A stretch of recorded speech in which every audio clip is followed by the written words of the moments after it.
समस्त झारखंड वासियों के लिए, जन जन की सेवा के लिए समर्पित ऊर्जावान माननीय मंत्री पेयजल एवं स्वच्छता विभाग झारखंड सरकार श्री मिथिलेश ठाकुर जी को मैं आमंत्रित करती हूं संबोधन के लिए। कहने की भी जरूरत नहीं, जोरदार तालियां दोनों हाथ ऊपर उठाकर।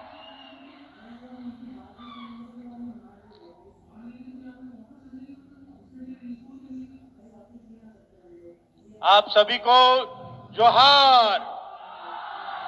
मजा नहीं आता है, जोहार होना चाहिए, थोड़ा रांची तक आवाज जाए, ऐसा जोहार होना चाहिए। फिर से एक बार जोहार। आज गढ़वा जिले के मेराल प्रखंड के दुलदुलवा पंचायत के इस पेस्का हाई स्कूल के मैदान में आयोजित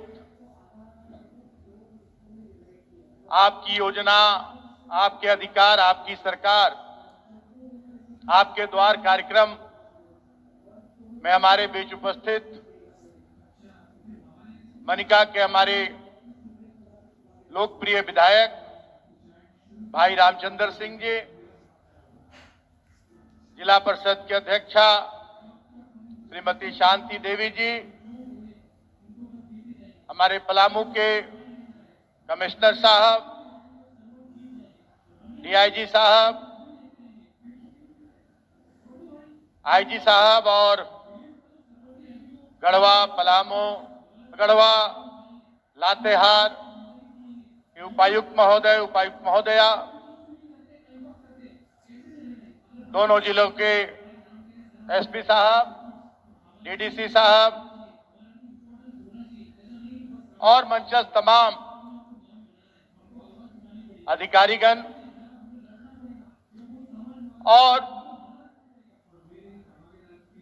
लातेहार और गढ़वा के हमारे प्रबुद्ध नागरिक वृंद, हमारे बड़े बुजुर्ग, हमारी माताएं बहनें और सबसे ज्यादा संख्या में इस भीषण गर्मी में, अभी लंबी बारिश हुई बहुत दिनों तक, लेकिन जैसे ही बारिश समाप्त हुई फिर गर्मी का प्रकोप उसी तरह से है, बहुत ज्यादा उमस है।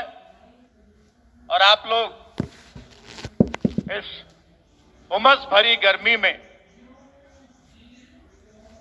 अपने भाई, इस राज्य के लोकप्रिय, ऊर्जावान और इस राज्य के एक एक जनता को निरंतर उनका हक अधिकार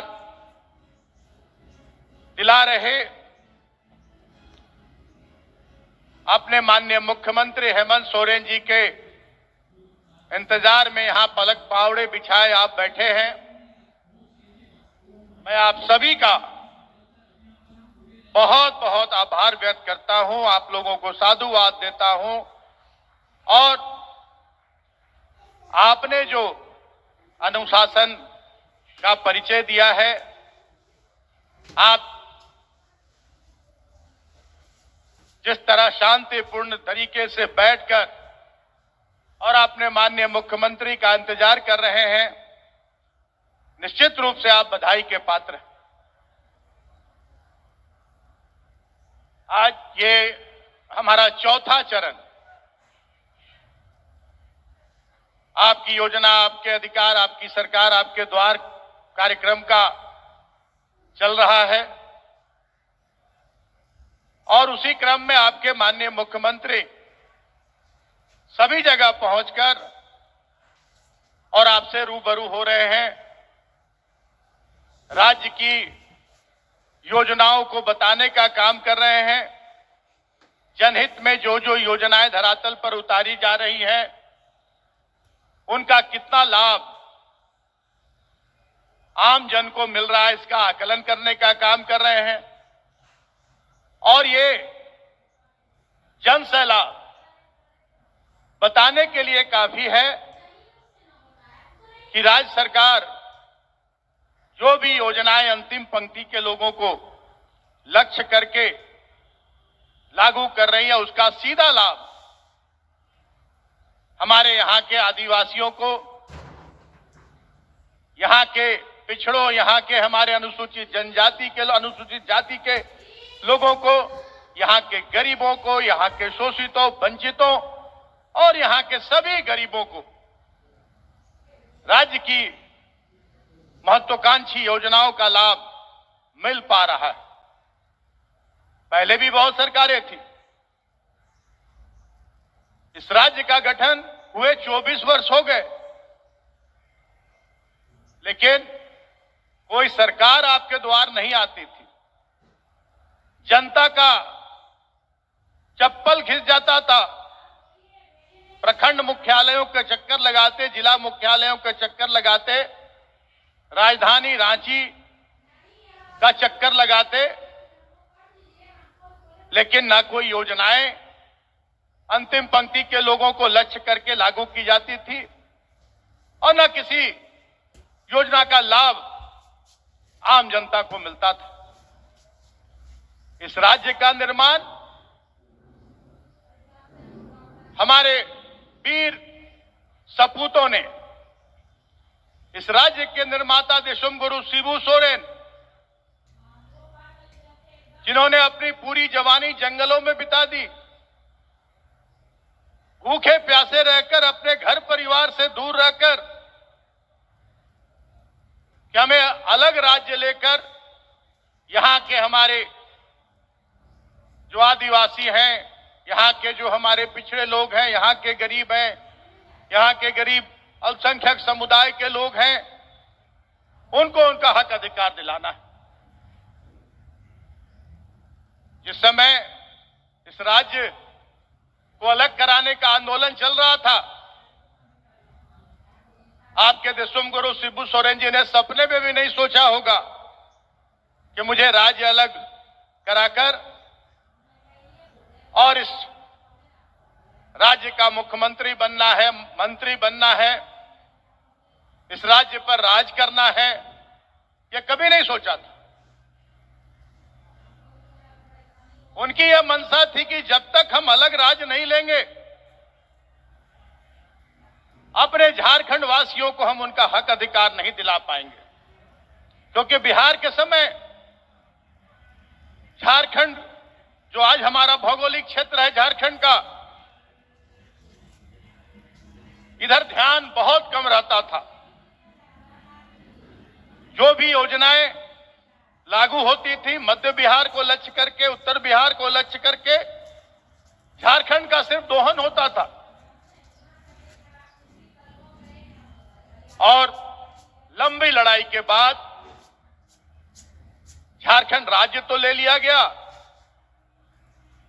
लेकिन इसका जो मूल मकसद था, मूल उद्देश्य था, उससे सभी सरकारें भटक गई। सिर्फ इस राज्य की जल जंगल, जमीन, यहां की खनिज संपदा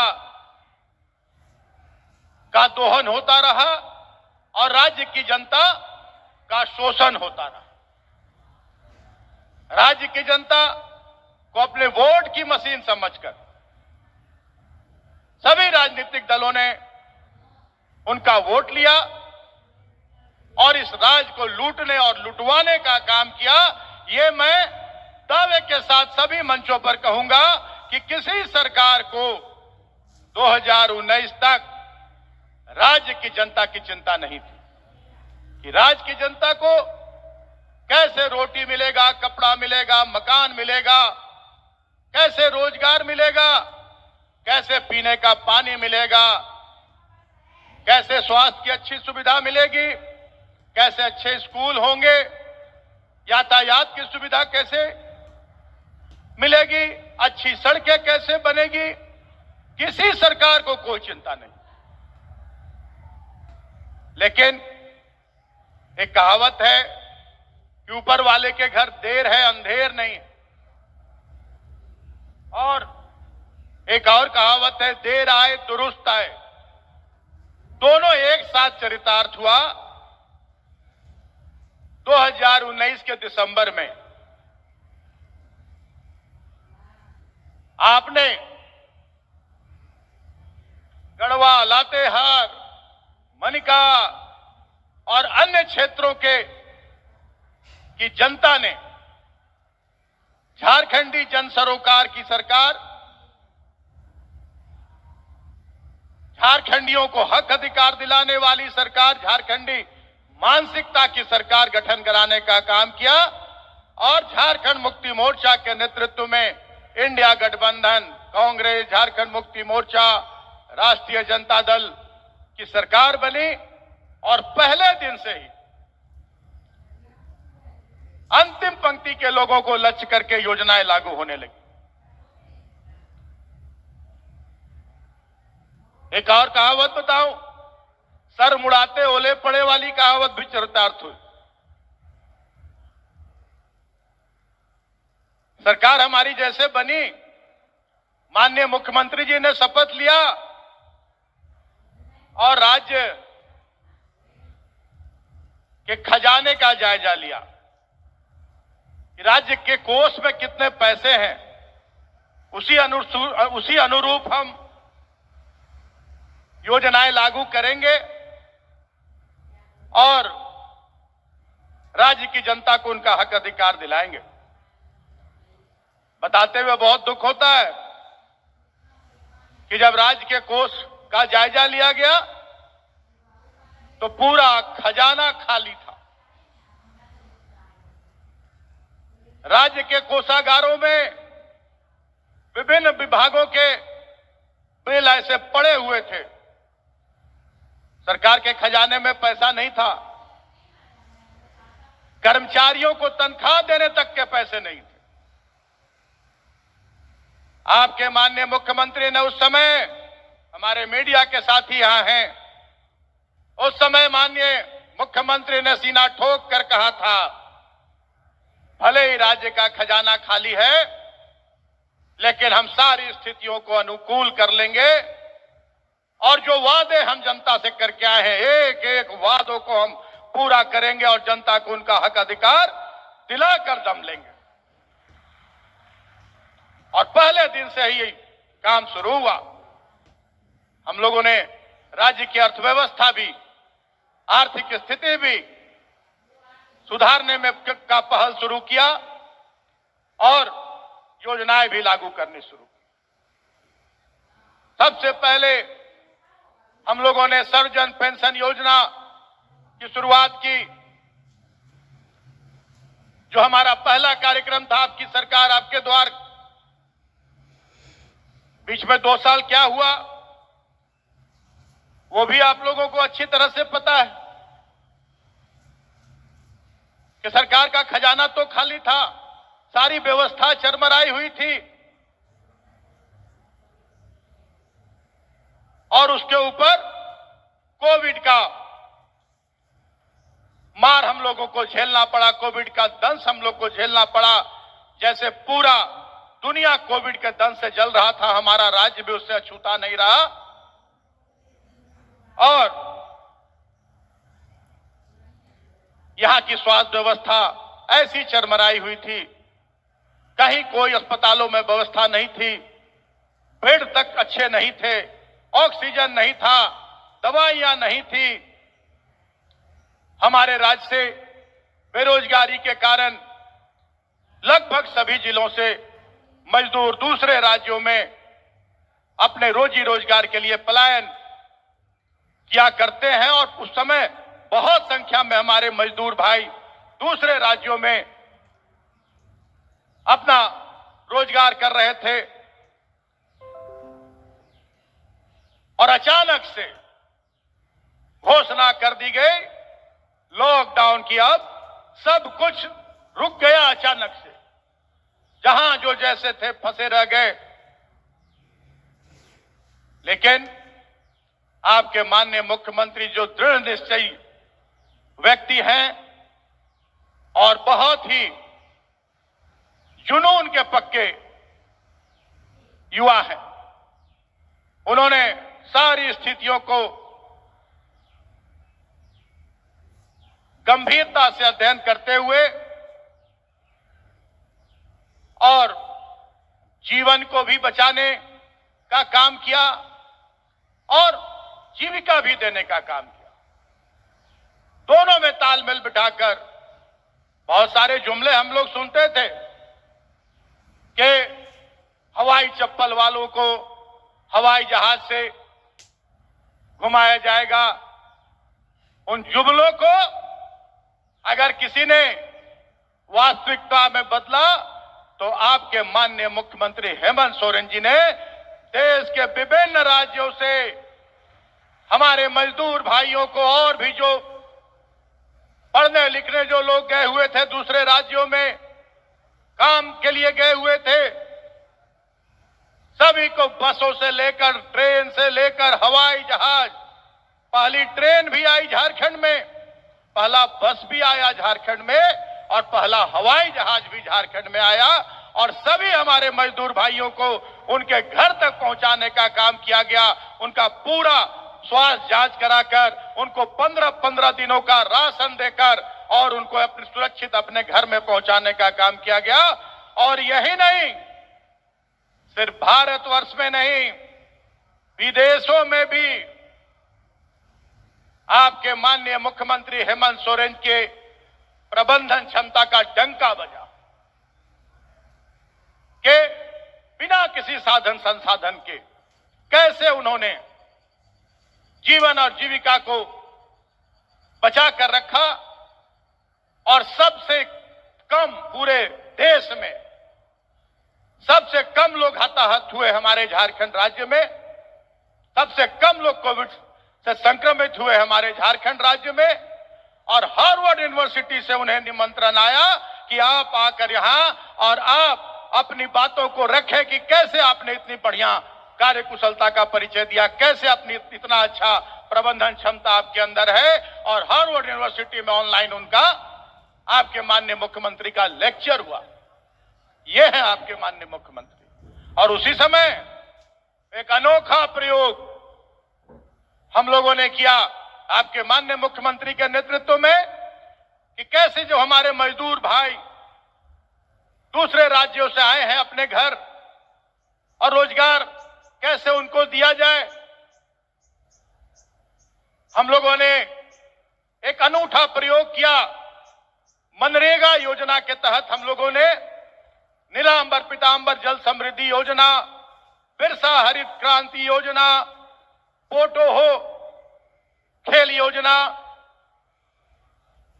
ये तीन योजनाएं हम लोगों ने लॉन्च किया। और उसका परिणाम हुआ कि हमारे जो मजदूर भाई बाहर से आए हुए थे, इसके दूरगामी अच्छे परिणाम तो हुए ही, लेकिन त्वरित हमारे मजदूर भाइयों को अपने घर में रोजगार मिला और उनकी जीविका सुधरी, उन्हें खाने पीने की व्यवस्था हुई। और आज नीलांबर पीतांबर योजना का भी दूरगामी प्रभाव, आज हमारे बहुत सारे खेत जो बंजर थे वो अब उसमें खेती होती है। हम लोग बिरसा हरित ग्राम योजना के तहत हम लोग फलदार वृक्ष लगवाकर और जिनके जमीन पर था उनको सौंपने का काम किया। हम लोगों ने गैर मजरूआ जमीन पर भी फलदार वृक्ष लगवाकर और आम जनता को हम लोगों ने समर्पित करने का काम किया। फोटो हो खेल योजना के तहत हम लोगों ने मैदानों का समतलीकरण और वहां शौचालय बनाकर और वहां चेंजिंग रूम बनाकर खिलाड़ियों को प्रोत्साहित करने का काम किया। तो ऐसी सोच वैसे व्यक्ति की हो सकती है जो राज्य की जनता के प्रति चिंतित हो और राज्य की जनता को हक अधिकार दिलाने की जिनकी सोच हो। आज लग रहा होगा कि आज क्या बात है, मंत्री जी इतना ज्यादा बोले जा रहे हैं। तो मेरा आज आप लोगों को ये कहना है कि अभी माननीय मुख्यमंत्री को सुनने आप लोग यहां पर मौजूद हैं। लातेहार की जनता से भी रूबरू होता रहता हूं और गढ़वा की जनता से तो निरंतर रूबरू होता रहता हूं, मिलता जुलता रहता हूं। लेकिन जब तक माननीय मुख्यमंत्री सुबह से रांची में भी रह के कैसे हम गढ़वा की जनता को, कैसे हम लातेहार की जनता को हम उनका हक अधिकार दिला सके, इस पर काम करते रहते हैं। अधिकारियों के साथ चिंतन मंथन करते रहते हैं। उन्हें वहां से निकलने में विलंब हुआ है, लेकिन अब मुश्किल से 15 मिनट भी नहीं लगेंगे, माननीय मुख्यमंत्री आपके बीच होंगे और मैं बहुत लंबा चौड़ा भाषण नहीं दूंगा। मैं इतना ही कहूंगा कि ये सरकार आपकी सरकार है, ये जन सरोकार की सरकार है और सर्वजन पेंशन से लेकर आपको मैया सम्मान योजना तक देने वाली आपकी ये सरकार है। आज तक किसी सरकार को आपकी चिंता नहीं थी, आपको हक अधिकार दिलाने की सोच नहीं थी, सिर्फ आपके वोट से मतलब था। कभी जात पात में बांटो, कभी हिंदू मुसलमान में बांटो, कभी इस बार का उनका नारा है बांग्लादेश, क्योंकि काम तो किया नहीं। और जब आज काम हो रहा है, एक एक जनता को उनका हक अधिकार मिल रहा है, तो बांग्लादेश, आप सभी जानते हैं कि देश की सीमा की रक्षा करने की जिम्मेदारी किनकी होती है? आप बताइए, देश के सीमा की रक्षा कौन करता है? किसकी जिम्मेदारी होती है? किस सरकार की जिम्मेदारी होती है? तो जब केंद्र सरकार की जिम्मेदारी होती है तो केंद्र सरकार कोई भी घुसपैठ रोके, केंद्र सरकार सीमा सुरक्षित रखे और देश के की जनता को सुरक्षित रखे। ये आपका चुनावी जो आपका हथकंडा है, ये जनता कभी आप सफल नहीं होने देगी। चाहे कितना भी आप हवाई जहाज हेलीकॉप्टर उतार लें, कितने भी मेहमानों को ले आए, जनता को अब हक अधिकार चाहिए। आज क्यों नहीं किसी सरकार ने बिजली फ्री कर दिया? जो पहले की सरकार के पास साधन संसाधन नहीं थे, आज हम लोगों ने 200 यूनिट बिजली मुफ्त कर दिया है और 200 यूनिट बिजली आप अपने घर में जलाएंगे, आपका बिल सरकार जमा करेगी। ये आपकी सरकार है।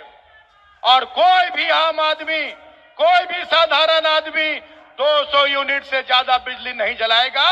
ये आपके सरकार की सोच है, तो उनके कलेजे पर सांप लौटता है। बकाया बिल हम लोगों ने माफ कर दिया। जो आपका बकाया बिल था अगस्त तक का, अब आपको वो बिल जमा नहीं करना है। अब सरकार आपका बकाया बिल जमा करेगी। ना आपके पास बिजली विभाग का कोई जेई आएगा, ना यही आएगा, और ना कोई केस मुकदमा होगा, ना कोई फाइन होगा, ना आपकी बिजली कटेगी। ये आपकी सरकार की सोच है। आपकी सरकार ने 50 साल के सभी हमारे जो अनुसूचित जनजाति, अनुसूचित जाति के लोग हैं, सभी को 50 साल की उम्र से पेंशन योजना का लाभ देने का निर्णय लिया और उस पर अमल हो रहा है, उसका लाभ भी मिल रहा है सभी लोगों को। यह आपकी सरकार है। 50 साल की सभी महिलाओं को, किसी जाति किसी धर्म की रहे, सभी महिलाओं को हम लोग पेंशन देना शुरू कर दिए। यह आपकी सरकार है। यह जनता की सरकार है, जनता को हक अधिकार दिलाने वाली सरकार है। क्यों पिछली सरकारों ने कोई ऐसा निर्णय नहीं लिया?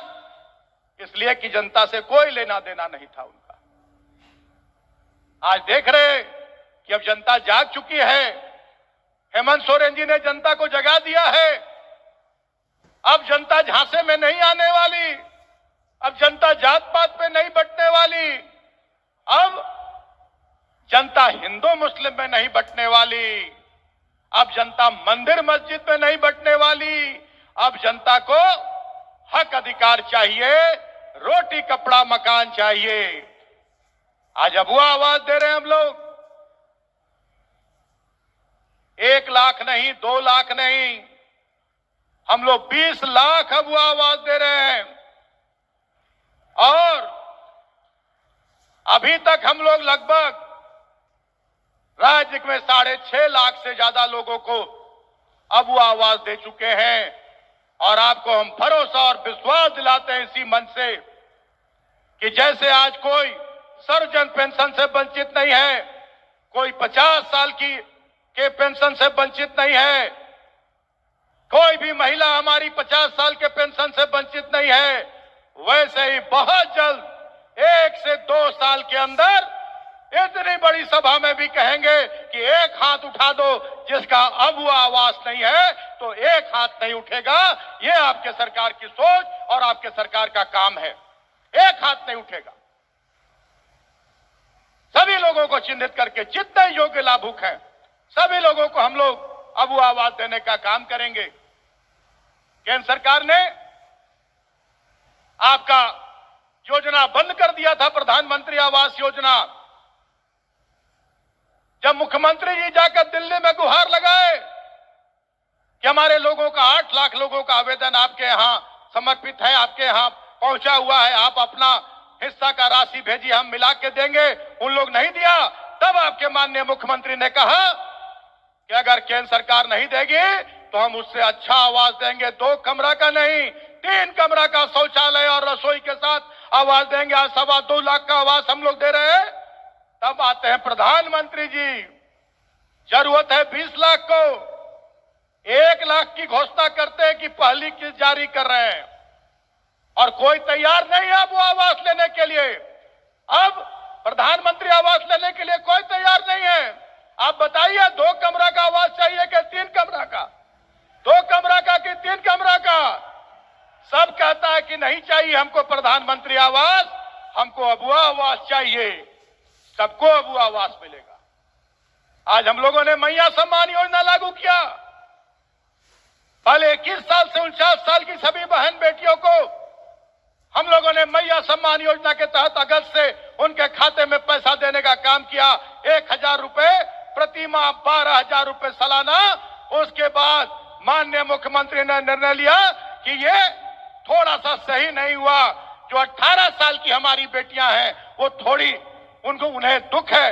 हम लोगों ने 18 साल की उम्र से मैया सम्मान योजना देने का काम किया और अब हमारी बेटियां, हमारी बहनें, हमारी माताएं 18 साल से अंतिम सांस तक सरकार का पैसा उनके घर पहुंचेगा।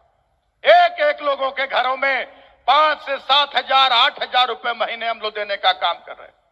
आपके मुख्यमंत्री ने कहा है 1-2 साल के अंदर हम लोग एक एक घर को 1-1 लाख रुपया देने का काम करेंगे। ये आपकी सरकार है। अगले साल हम लोग इसको बढ़ा के 1,250 करने जा रहे हैं, उसके अगले साल 1,500 करेंगे। और जो आज तक आपका शोषण करते आए झारखंडी विरोधी लोग चले गए हैं कोर्ट में कि मैया सम्मान योजना को बंद होना चाहिए, राज्य का खजाना लुटा रहा है। जब हाथी उड़ रहा था, विदेशों में रोड शो हो रहे थे, तब राज्य का खजाना नहीं लूट रहा था। आप हमारे पीछे जो बहनें माताएं बैठी हैं, आप हाथ उठाकर बोलिए, क्या मैया सम्मान योजना बंद होना चाहिए? नहीं ना, मैया सम्मान योजना बंद होना चाहिए। तो वैसे लोगों से सावधान रहिए जो आपका हक अधिकार छीनने का काम करते हैं। हम किसी कीमत में मैया सम्मान योजना बंद नहीं होने देंगे और हर महीने की 15 तारीख को हमारी बेटियों, हमारी बहनों के खाते में हम लोग पैसा भेजने का काम करेंगे। ये आपकी सरकार है, ये आपकी सरकार की सोच है। और जो लोग पिछले दरवाजे से फिर चाह रहे हैं कि हम सत्ता में काबिज हो जाएंगे और फिर इस राज्य की जनता का शोषण करेंगे और इस राज्य को लूटने का काम करेंगे, वो अब कभी अपनी मंशा में कामयाब नहीं होंगे। इसका मुझे पूरा भरोसा है, पूरा विश्वास है कि राज्य की जनता अब जाग चुकी है और आपके माननीय मुख्यमंत्री ने राज्य की जनता को जगाने का काम किया है और निरंतर नई नई योजनाएं जनता के लिए लागू की जा रही हैं। अगर योजनाएं गिनाने लगे, हमारी बेटियां बैठी हुई हैं, देखिए सामने स्कूल की बेटियां बैठी हुई है। आज हम लोगों ने सावित्रीबाई फुले योजना लागू करने का काम किया। सावित्रीबाई फुले योजना का भी सीधा लाभ हमारी बेटियों को मिल रहा है। अब पढ़ाई के लिए वो माँ बाप पर बोझ नहीं है। 8वां से लेकर 12वां क्लास तक हम लोग 40,000 रुपया अपनी बेटियों को देने का काम कर रहे हैं। 8वां में 2,500, 9वां में 2,500, 10वां, 11वां, 12वां में 5-5 हजार। और जैसे हमारी बेटी 19 साल की होगी, हम 20,000 एक साथ अपनी बेटियों के खाते में देंगे। ये हमारे सरकार की योजना है, ये हमारे सरकार का काम है। साइकिल दे रहे हैं, किताब दे रहे हैं, सारी सुविधाएं दे रहे हैं कि हमारी बेटियां अब अपने माँ बाप पर बोझ ना बने। जो गरीब माँ बाप ये सोचते थे कि अरे बेटी को तो शादी कर देना है, 6ठा 7वां पढ़ा दो, उसके बाद घर में बिठा दो और शादी करके ससुराल भेज दो, अब उनको अपनी बेटियों को पढ़ाने की चिंता नहीं करनी है, सरकार आपकी बेटियों को पढ़ाने का काम करेगी। हम लोगों ने गुरुजी क्रेडिट कार्ड योजना लागू किया, जिसका भी सीधा लाभ हमारे होनहार युवाओं को मिल रहा है, सीधा लाभ मिल रहा है। जो लोग आईआईटी या इंजीनियरिंग या मेडिकल या किसी भी एमबीए, किसी भी व्यावसायिक शिक्षण के लिए, किसी भी उच्च शिक्षा के लिए चयनित होते हैं कॉम्पिटिटिव एग्जाम्स में, लेकिन जब उनका रिजल्ट आता है और वो रिजल्ट में पास दिखाई देते हैं और अपने माँ बाप के पास जाते, कहते इतना पैसा लगेगा एडमिशन में, तो माँ बाप कहते थे कहां से लाएंगे बेटा, इतना पैसा तो नहीं है। अब आपकी सरकार हमारे होनहार छात्रों को पढ़ाने का भी काम कर रही है। 15 लाख रुपया सीधा लोन, आपको सिर्फ अपना रिजल्ट दिखाइए और 15 लाख रुपया आपको बैंक से लोन मिलेगा। और वो लोन भी वापस तब करना है जब आप नौकरी में आ जाएंगे, आप कमाने लगेंगे और बहुत साधारण ब्याज 4% मात्र ब्याज की दर से आपको वो लोन वापस करना है। ये आपकी सरकार है, ये युवाओं की सरकार है। हम लोगों ने इतना बढ़िया नियोजन नीति लागू किया था, इतना अच्छा नियोजन नीति हम लोगों ने लागू किया कि एक एक झारखंड के युवा उसमें नियोजित होते। लेकिन हमारे विरोधियों ने, मैं कहूंगा कि भाजपा के बड़े नेता को कोर्ट भेजा गया और कोर्ट से नियोजन नीति को निरस्त करवाया गया, रद्द करवाया गया और हमारे नौजवान नौकरी से वंचित रहे। लेकिन आपके माननीय मुख्यमंत्री इससे भी नहीं घबराए, निरंतर नौकरियां निकलती रही जिला स्तर से लेकर राज्य स्तर तक की, और बहुत सारी नियुक्तियां हुई और बहुत सारी नियुक्तियां अभी पाइपलाइन में है। सभी मैं नौजवान बेरोजगारों को, जो पढ़े लिखे हमारे बेरोजगार नौजवान हैं, सभी लोगों से मैं यह आह्वान करना चाहूंगा कि आप थोड़ी भी चिंता ना करें, थोड़ा भी फिक्र ना करें। आपके युवा मुख्यमंत्री को आपके भविष्य की चिंता है, वैसे लोगों के भ्रम जाल में ना आए। हम लोगों ने फिर नई नियमावली लागू की, पुरानी को मिला के और नया नियमावली लागू किए। फिर इन लोगों ने भ्रम फैला दिया 60-40 नहीं चलतो, और वही लोग से पूछते कि 60-40 क्या है भाई, तो वही लोग को मालूम नहीं कि 60-40 क्या है। लेकिन हमारे युवाओं को दिग्भ्रमित कर दिया, उससे भी नौकरियां देने में हमें कुछ परेशानी हुई। लेकिन आपके माननीय मुख्यमंत्री, मैं बार बार कहूंगा, दृढ़ निश्चय है और आपको एक एक लोगों को आपका हक अधिकार दिलाने का काम करेंगे। योजनाएं गिनाने लगे तो लंबी चौड़ी फहरिस्त है, अभी हमको ला कर दिया गया है लिस्ट में जुबानी याद है कि कौन कौन सी योजनाएं, क्योंकि हम ही लोग योजनाएं लागू करते हैं मुख्यमंत्री जी के साथ कैबिनेट में बैठकर, तो योजनाएं सारी मुझे पता है। हम लोगों ने अपने किसान भाइयों के लिए 2 लाख रुपए का ऋण माफ करने का निर्णय लिया है और लाखों किसानों का ऋण हम लोगों ने माफ किया है, 2 लाख रुपए तक का ऋण। ये आपके सरकार की सोच, आपके सरकार का काम है। मैं यही कहूंगा कि आपकी सरकार आपके लिए काम करती है, आपको हक अधिकार दिलाने का काम करती है। जो योजनाएं आपके लिए लागू होती है, हमारे जो त्रिस्तरीय पंचायती राज व्यवस्था के जो प्रतिनिधिगण हैं, जनप्रतिनिधि हैं, चाहे वार्ड पार्षद हो, चाहे मुखिया हो, चाहे बीडीसी हो, प्रमुख हो, जिला परिषद हो, आप सभी लोग सरकार की योजनाओं की जानकारी लें और सरकार की योजनाओं की जानकारी जन जन तक पहुंचाने का काम करें। और जो हमारे पढ़े लिखे, जो नहीं पढ़े लिखे, जो हमारे माताएं बहनें हैं, हमारे बड़े बुजुर्ग हैं, उनका सहयोग करें और एक एक लोगों को सरकारी सुविधा, सरकारी लाभ दिलाने का काम करें। यही काम होता है जनप्रतिनिधियों का। आज देखिए, पहले भी यहाँ जनप्रतिनिधि हुए, बहुत जनप्रतिनिधि हुए, मंत्री हुए, विधायक हुए, सांसद हुए। आज गढ़वा के माथे पर एक कलंक था, गढ़वा के जिला के चेहरे पर एक काला धब्बा था कि गढ़वा जिला सबसे पिछड़ा जिला, चाहे बिहार के समय हो या झारखंड के समय हो, गढ़वा विधानसभा सबसे पिछड़ा विधानसभा। आज देखिए कैसे आपका गढ़वा चमक रहा है। गढ़वा में ना बिजली मिलती थी, ना पानी मिलता था, ना सड़कें थी, ना स्कूल थे, ना स्वास्थ्य, ना अस्पताल की स्थिति अच्छी थी, कोई सुविधा नहीं थी गढ़वा में। आज सारी सुविधाएं, मैं डंके की चोट पर कहूंगा कि आज सारी की सारी सुविधाएं हमारे गढ़वा के जनता को मिल रही है। जहां जितना भी विरोधी चिल्ला ले, विपक्ष चिल्ला ले, आज लोगों को पीने का पानी मिल रहा है। जब मैं विधायक बना गढ़वा का, मैंने जब सर्वे कराया सड़कों का, ग्रामीण सड़कों का, तो आपको विश्वास नहीं होगा बताने से कि 2700 किलोमीटर यहां से बॉम्बे से भी बहुत दूर तक सिर्फ आपके गढ़वा की ग्रामीण सड़कें जर्जर स्थिति में थी, कच्ची थी। एक रिकॉर्ड बनाने का काम किया आपका भाई, आपका बेटा मिथिलेश ठाकुर कि 1200 किलोमीटर सड़क, ग्रामीण सड़क आज गढ़वा में या तो बन गया है या बन रहा है। और आने वाले दिनों में मैं बस विश्वास दिलाता हूं, भरोसा दिलाता हूं कि आपको कहीं खोजने से भी एक कच्ची सड़क नहीं मिलेगी। ये मेरा प्रण है, ये मेरा निश्चय है। 4-6 घंटे बिजली के लिए तरसते थे लोग कि 4 घंटे 6 घंटे बिजली चली गई, नहीं बोलते थे लोग, बिजली आ गई।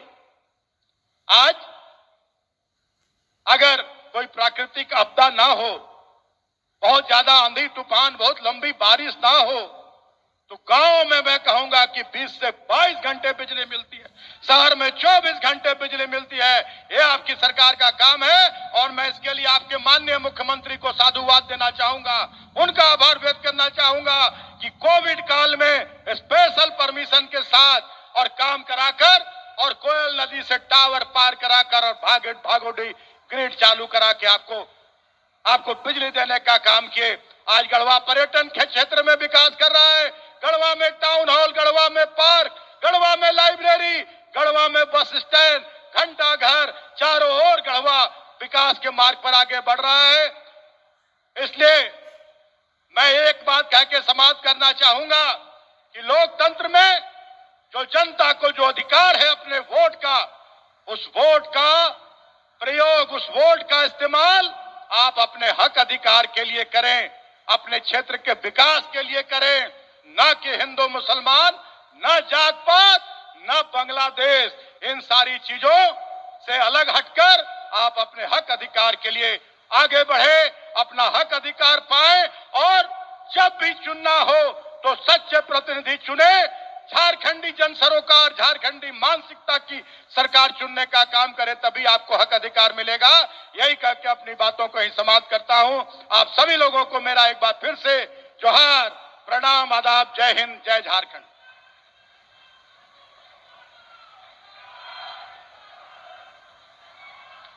बहुत बहुत धन्यवाद आपके संबोधन के लिए, महत्वपूर्ण जानकारियों के लिए माननीय मंत्री महोदय श्री मिथिलेश ठाकुर जी। और अब आप सब सुन रहे हैं